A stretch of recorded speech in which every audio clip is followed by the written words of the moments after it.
Hi, I'm Venus Ferozi. Welcome to Diary of a Dominant Woman. This time last year, my life appeared to be perfect, and on the polarized end of that spectrum, I was essentially fighting for my life. Thank God I beat that case. However, things were about to get much worse. By this time last year, I was officially out of a job. For those of you that knew me personally, during that time I was straddling two worlds.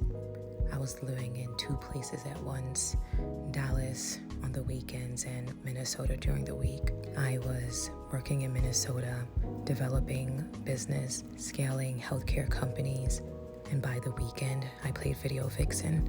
Money in one place, love in another.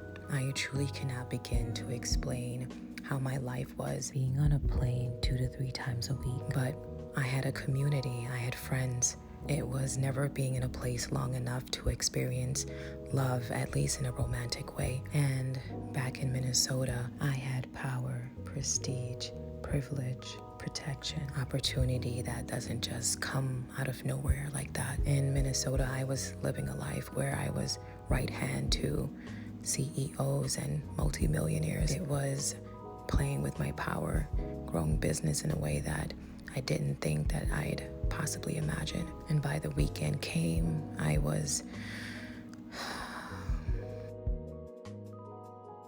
back to my influencer culture.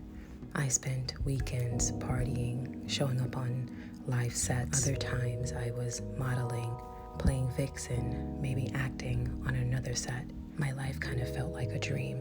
There were parts where I truly did act. I truly do enjoy putting on a show.